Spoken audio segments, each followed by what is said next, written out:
Hey everyone, how's it going? Welcome back to Chef Vic Cuisine. Today we're making a beef stew.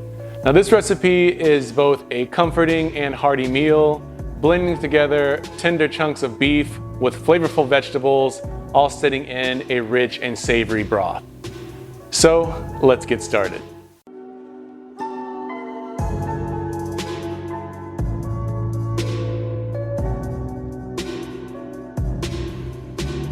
All right, so jumping right into the recipe, in a large bowl, we want to add in 3 tablespoons of all-purpose flour, followed by half a teaspoon of garlic powder, half a teaspoon of salt, as well as half a teaspoon of black pepper, whisking all those together until they're well combined. And separately, the star of our dish, we're gonna need 2 pounds worth of thinly sliced chuck beef. We're gonna use that for our stewing beef. And for that, you just want to trim that and cube it. I like using a pair of kitchen shears to get the job done. It's pretty easy and quick to do it that way. And once all the beef is cubed to about this size, you want to add this to the bowl and then toss them until all the beef is well coated. Next up, we have the veggie prep. And for this recipe, we're going to use 1 large white onion that you want to dice into smaller pieces. We're also going to need in total 4 celery stalks that you want to chop along the length of the celery. We're also going to need 4 carrots, and for those you want to peel off the outer layer first and then chop those along the length of the carrot as well. And we're also going to need 1 pound's worth of gold Yukon potatoes. Depending on the size of them, you can have either 3 to 4 of them, but you want to peel those and then cube those into smaller pieces as well.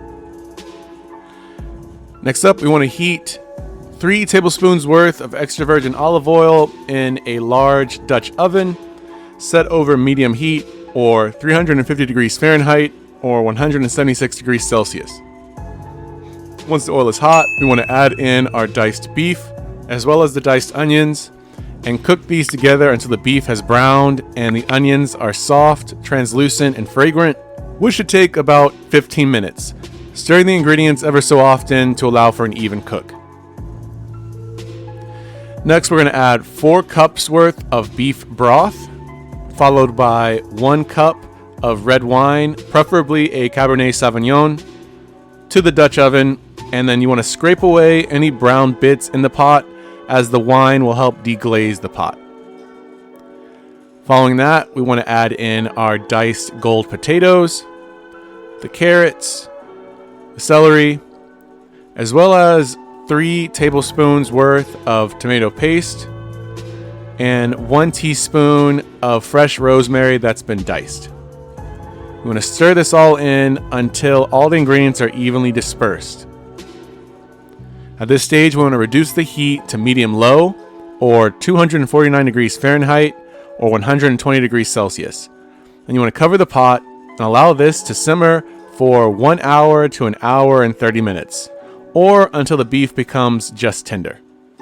Towards the end of the simmering time, in a small bowl, you want to whisk together 2 tablespoons worth of cornstarch and 2 tablespoons of water together to create a cornstarch slurry mix. And slowly, you want to add this mix to the stew and stir it in. This will thicken the consistency of the stew. If you want it thicker, you can always add more of the cornstarch water mix. And finally, you want to stir in 3/4 cups worth of peas and allow the pot to simmer for about 5 to 10 more minutes. Final touches is you want to add some additional salt and black pepper to your own personal taste. And with that, this is ready to be served and enjoyed. Congrats, you've made a beef stew right at home. You can always try adding in your own favorite vegetables into the stew as well. But this is a pretty easy stew to make. It's great for the colder winter months. I hope you do try this at home, and when you do, be sure to tag me at Chef Vic Cuisine or hashtag Chef Vic Cuisine so I can see your great takes on this dish. As always, this recipe and many more can be found in my cookbook, Chef Vic Cuisine Volume 5, Mastering Your Inner Chef. And that's available on Amazon, and I'll be sure to leave a link to that in my description box. And feel free to click the pop-up on your screen for more information on that as well. Thank you all so much for watching. I really hope you enjoyed learning how to make this stew, and if you did, make sure you stir in a like button too. It's one of the best ways to show support for the channel. And if you haven't done so already, make sure you click that subscribe button too. And feel free to share this with all your family and friends. And stay tuned for next week where I show you a 5-star quality dessert option that you want to save for special occasions, my lemon elderflower cake. Each piece of this cake is like biting into a cloud. I can't wait for you guys to try this one. Well, thanks again for watching. I truly do appreciate it. I hope you enjoyed this recipe. You can always check out more on my page now. YouTube thinks you'll like these videos, so let's see if they're right. And I'll catch you next time on another episode of Chef Vic Cuisine. And until then, peace.